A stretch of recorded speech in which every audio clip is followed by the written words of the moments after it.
বিশ্বাস করা না করাটা আপনার ব্যাপার, কিন্তু আমি যা বলতে যাচ্ছি তা সত্যি আমার জীবনে ঘটেছিল।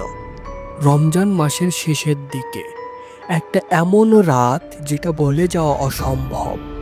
সেদিন মাগরিবের নামাজের একটু পরে আমাদের বাসায় একটা ছাগল হারিয়ে গেল। সবাই মিলে খুঁজতে লাগলাম, আমি, আমার বড় ভাই আর কয়েকজন প্রতিবেশী। আমরা সবাই ছাগল খুঁজছি, কেউ রাস্তার দিকে, কেউ বাগানে। হঠাৎ আমার বড় ভাই বলল, তোমরা খোঁজো, আমি মসজিদের পেছনে দেখি। মসজিদের পেছনের দিকটা খুবই ভয়ঙ্কর জায়গা ছিল।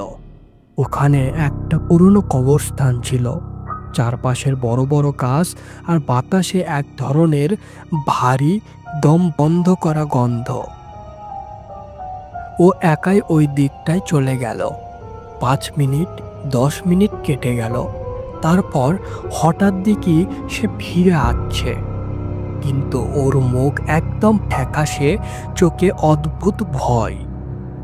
আমি জিজ্ঞেস করলাম, কি হয়েছে ভাই, ছাগল পেয়েছো? ও ধীরে বলল, না, কিন্তু মনে হলো কেউ আমার পায়ে কিছু লাগিয়ে দিল। আমরা তেমন কিছু ভাবলাম না, কিন্তু রাতে ওর আচরণ বদলে গেল।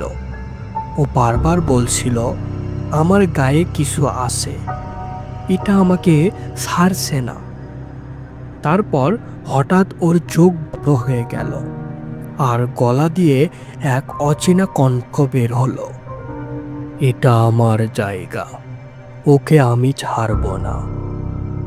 আমরা সবাই ভয়ে কাঁপতে লাগলাম। আব্বা তাড়াতাড়ি পানি পড়া আয়াত পড়তে লাগলেন, কিন্তু ওর শরীরটা এমন কাঁপছিল যেন কেউ ভেতর থেকে টানছে। রাতে সবাই ক্লান্ত হয়ে ঘুমিয়ে পড়েছিল। আমি হঠাৎ দরজার খটখট আওয়াজে জেগে উঠলাম। দরজা খুলে দেখি বড় ভাই নেই, ও একা বাসা থেকে বেরিয়ে গেছে। আমরা সবাই দৌড়ে বের হলাম, খুঁজতে খুঁজতে পৌঁছালাম মসজিদের পেছনে।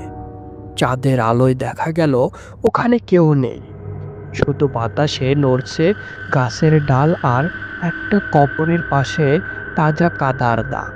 ঠিক ফজরের আগে এক লোক এসে দরজায় কড়া নাড়ল। তার হাতে আমার ভাই। অচেতন লোকটা বলল, আমি মসজিদের পেছনে কবরের পাশে ওকে পেয়েছি। ও বলছিল কেউ ওকে ডাকছে, এক নারীর কণ্ঠে। সেদিন থেকে কেউ আর সেই মসজিদের পেছনে যায় না। রাতে গেলে নাকি এখনো শোনা যায় কারো পায়ের শব্দ, ফিসফিস আওয়াজ, আর বাতাসে এক নারীর কণ্ঠ। তুমি কেন আবার এলে? আজও আমার বড় ভাই কবির মধ্যে কেঁপে ওঠে আর বলে, ও এখনো আমার পাশে দাঁড়িয়ে থাকে।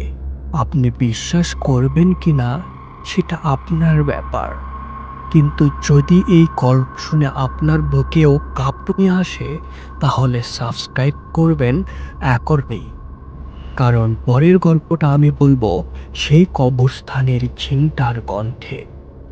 Thanks for watching.